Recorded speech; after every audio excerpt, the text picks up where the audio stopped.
Hello and welcome to Newsclick. Today we have with us Ananya, Atul and Anurup, three of the five filmmakers of what has now become a controversial film, Caste on the menu card.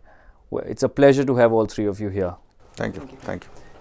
Your film, Caste on the Menu Card, which was supposed to be screened at the Jeevika Film Festival, but it seems that it didn't get an exemption certificate from the Ministry of Information and Broadcasting. Could you tell us a little bit about this particular incident and why your film wasn't screened finally at the festival, even though it was an official selection?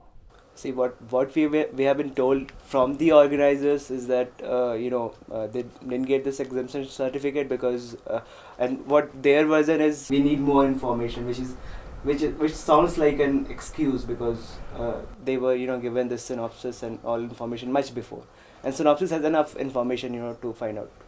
And we were told about this just a day before the screening. Yeah, about us not being able to screen, the exemption, we were not getting this. We were told about this just a day before, so we didn't even have time to plan or schedule anything otherwise. And that too, even in oral telephonic conversation, nothing has been given in a written format. So and whatever we have conveyed, it is by Jeevika, not by Ministry of I&B. That's the official reason that the Information and Broadcasting Ministry is giving, which is that the official reason they're giving is that it's not been selected because of, like you were saying, not lack of information. But does Jeevika have another version? Have they told you something else? Because that's what we've been reading in the newspapers, that there are sort of conflicting versions on both sides. What Jeevika organizers have told us that even media, that they have problem with the beef. They noticed the beef, mention of beef word in the synopsis, and then they verbally communicated to the organizers saying that in the present situation you should not be screening this film. It's a sensitive issue. It's a sensitive issue. Now that's interesting because I think that's really the aspect that one needs to look at more carefully, because I've seen your film, I've had the privilege of watching your film, and it's interesting because I think the film was made and shot before this entire beef controversy, and it was made while you guys were students at the Tata Institute of Social Sciences, right?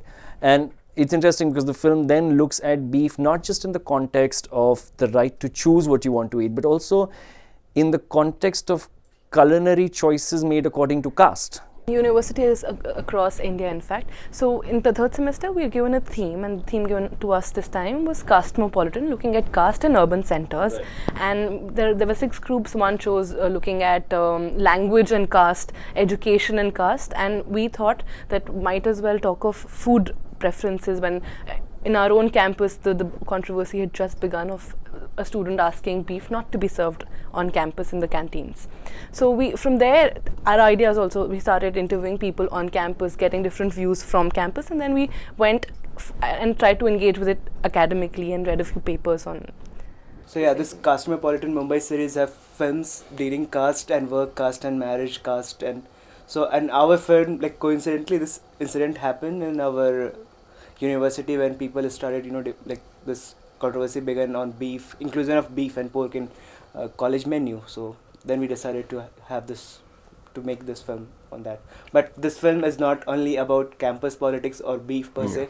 It goes beyond that. We have gone to Mumbai places and how it is linked with livelihood and other issues, issues of human rights.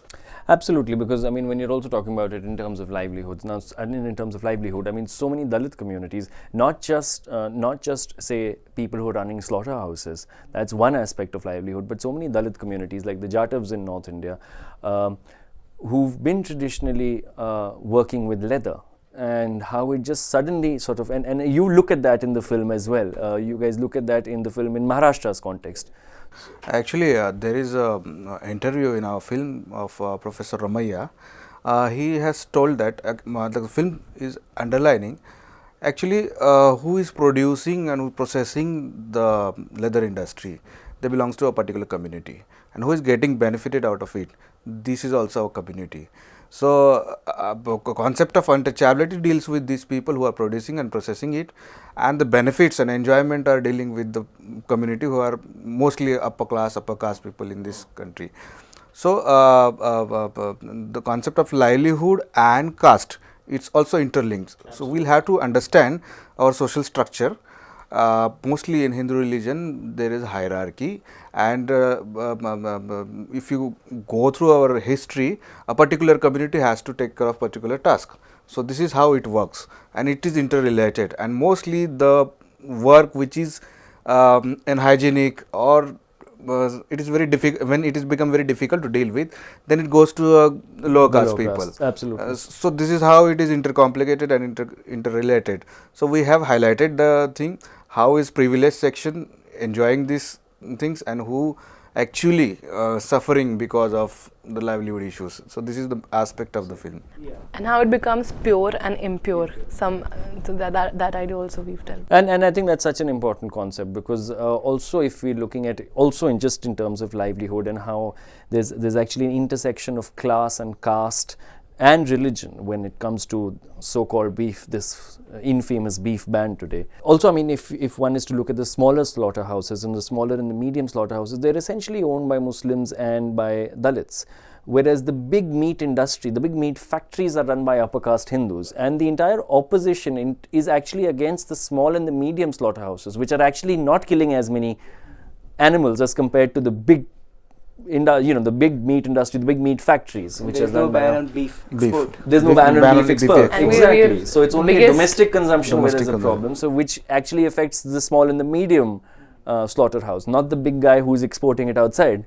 So I think absolutely, and I think what's very important about your film is that in today's time, where I think this whole discussion around the beef ban has somehow restricted itself to just the right to choose what one wants to eat, which I think is an important aspect as well. However, I think there has been an apprehension on the part of the mainstream media, at least, to transcend that one aspect and also look at how it's so intrinsically linked to, like you were saying, questions of caste and the larger Brahminical order that obviously this government is trying to uphold, or the RSS has been trying to uphold for many years now.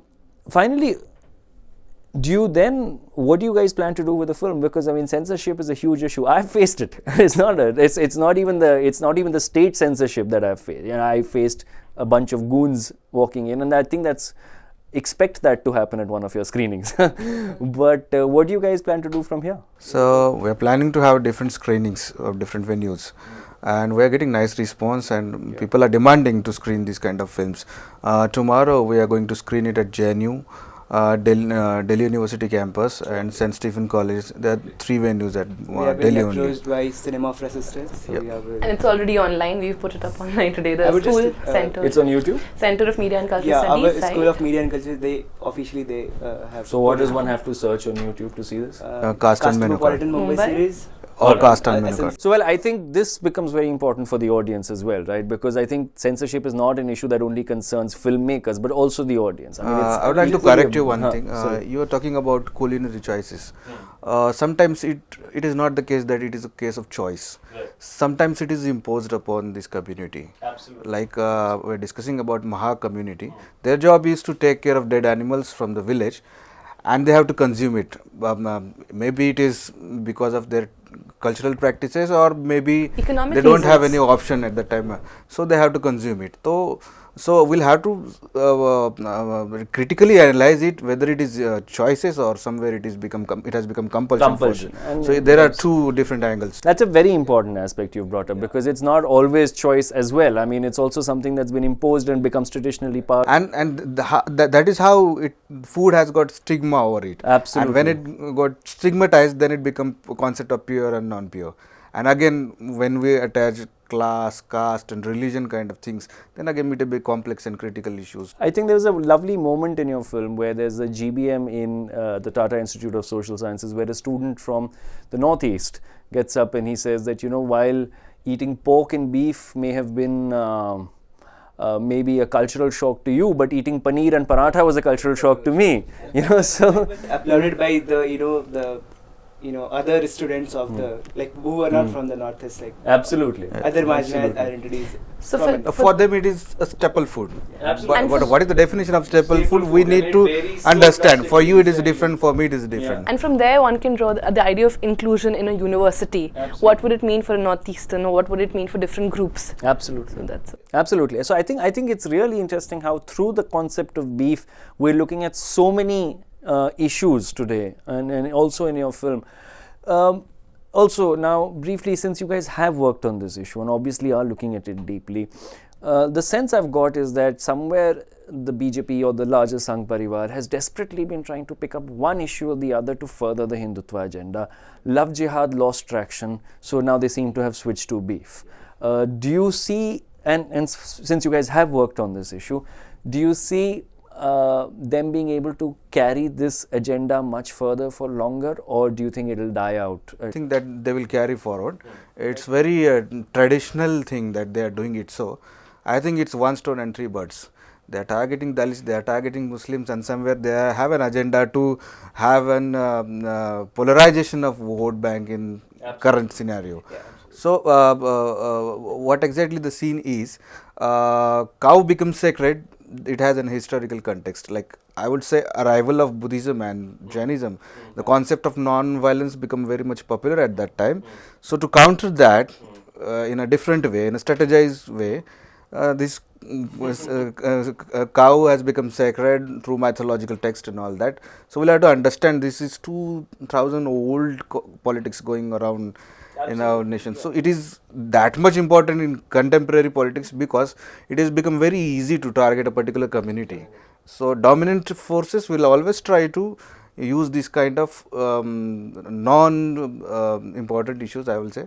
So this is how it works. Yeah, like Dr. Ambedkar has said that you will have to understand to understand how cow become sacred. You will have to understand the conflict between advent of Buddhism in India and how Brahmanism responded to that. So to counter Buddhism, Brahmanism, they declared cow as sacred. So that's how it happened. So that was the need of the time. Before Brahmins, they used to eat cow. Right. Now if this issue will not remain relevant for RSS, like love jihad, they will get rid of it. So yeah, because again they are Anurup pointed out a very interesting point.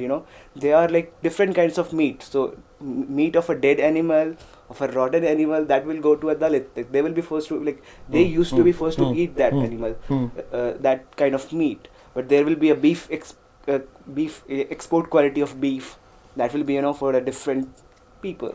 Absolutely. Yeah, so there is again hierarchy of animal, hierarchy of quality and of what kind the quality of the meat also that's being given out. Absolutely. And I think if we look at it differently now, I mean, if we also look at it in the context of censorship and freedom of expression, one of the things we're seeing is the films that are being censored, the foods that are being censored, the books that are being censored, the things that are being censored are, or at least some sort of bans or even informal bans or goons walking in and stopping a film screening.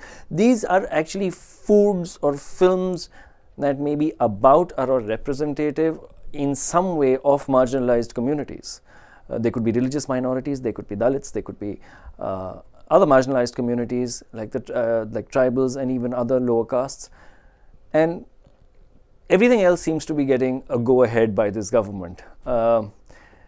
It's interesting that we live in times like this, but I think what's also interesting is that there's an equally strong resistance, like you yourself was saying, that this film was stopped at one place and there's just been so much response and so many people want to show this film. So all the very best to you guys, and I really hope that this film is seen very widely. I think it's an extremely important film in our times. Thank you so much. I will just add one more point on the issue of censorship and like what government wants to get through. So government doesn't have problem with beef politics. We know Hindutva leaders, they visited Dadri after that lynching episode. There they Sangeet Som owns a beef factory. Som, he owns a beef factory, and there they were they were supporting the attackers, not the the victims. That's right. So that kind of politics they want to encourage, but an informed debate on this issue. They want to through a beef documentary it. film. Beef or beef. Anywhere you they find the would word want beef, that. just to you can't talk about beef also. You don't eat it, but you can't even talk or think about beef is what's happening. And we are kind of privileged that we are getting this kind of coverage because I think because of Somewhere we come from a very prestigious institutes. Absolutely, Tata State. If we would have come from like state universities or Definitely people who are small like, colleges, people, then there are people in this I country who will hardly- not be as lucky as us. Like, Yeah. you know, No, no, absolutely. I think this question of beef is not just and the way it's been made out as well. I think it's so much like you were saying. It's so much more relevant. It's so much more prevalent across classes and castes. And you're right. And it's only certain people who belong to maybe privileged universities or people of a certain class who are being heard on this issue. So that's why I think the film becomes so much more important, that it looks at beef outside of this film Government is somewhere discourse a tool to look at the issue beyond academic debate. absolutely. So it's not only to discuss academically, but somewhere it's a issue of marginalized. We have to speak in their own languages, and on their own approach and attitudes should be of their own kind. It should not like elitist attitude. We don't need that kind of attitude. Well, thank you all for being here, and this is hoping that the whole question of not just beef but the larger politics that this government is beginning to represent does find a greater, like you were saying, there needs to be a more informed and a much more deeper discourse around these issues. So I'm hoping this could be the start of that. Thank you so much.